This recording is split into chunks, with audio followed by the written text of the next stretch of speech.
Iran पर America और Israel द्वारा हमले ने आज विश्व मानवता को संकट में डाल दिया है। न केवल ईरान की जनता तबाही का मंजर झेल रही है, बल्कि दुनिया के तमाम देशों के ऊपर इसका बुरा असर पड़ रहा है। हमारे देश में तो इसका असर हमारे रसोई तक पहुंच गया है।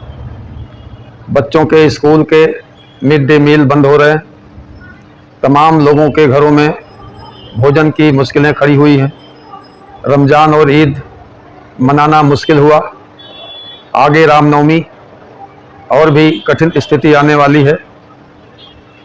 ये हम देख सकते हैं कि साम्राज्यवाद का न कोई धर्म है, न कोई जाति है, न कोई उसका मित्र है।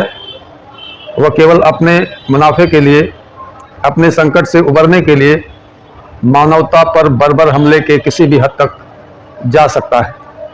हमें समझना चाहिए कि जो लोग हमारे देश में हिंदू मुसलमान के नाम पर नफरत की राजनीति को बढ़ावा देते हैं, असल में वे साम्राज्यवाद की ही मदद करते हैं।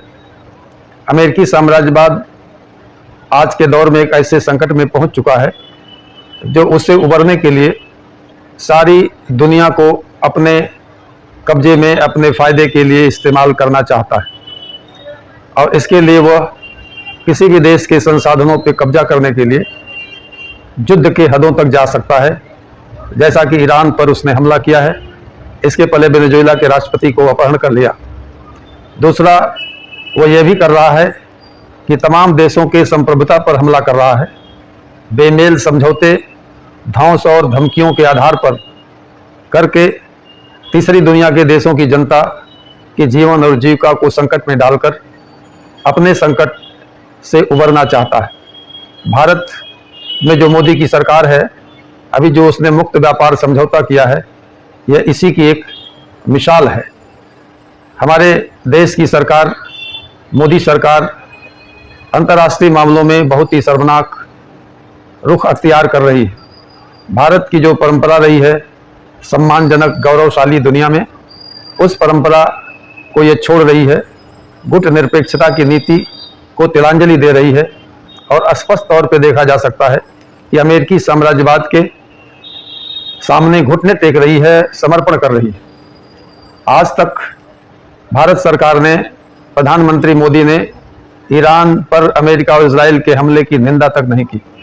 हमारे देश से अभ्यास के बाद लौट रहे ईरानी जहाज को अमेरिका ने डुबो दिया। भारत सरकार और प्रधानमंत्री ने निंदा का एक शब्द भी नहीं बोले। यह शर्मनाक स्थिति हमारे देश की गरिमा को तार तार कर रही है और दुनिया में हमें बहुत ही शर्मनाक स्थिति में पहुंचा दिया है। हमारी पार्टी, भारत की कम्युनिस्ट पार्टी मार्क्सवादी की स्पष्ट राय है कि मोदी सरकार को दृढ़ता के साथ युद्ध रोकने की अपील करनी चाहिए और अमेरिकी इजराइल के हमले की निंदा करना चाहिए। ईरान के साथ अपनी परंपरागत दोस्ती का निर्वाह करते हुए एकजुटता प्रदर्शित करनी चाहिए। 24 मार्च को हमारी पार्टी की जो दिल्ली रैली है, तमाम जनता के दूसरे मुद्दों के साथ युद्ध के विरुद्ध भी उस रैली से आवाज़ निकलेगी और यह मांग करेगी कि युद्ध तत्काल बंद हो। अमेरिकी इजराइल साम्राज्यवादी जो उसका रुख है, उसको रोका जाए और दुनिया के तमाम देश अपनी संप्रभुता की हिफाजत के लिए अमेरिकी साम्राज्यवाद के खिलाफ उठ खड़े हों।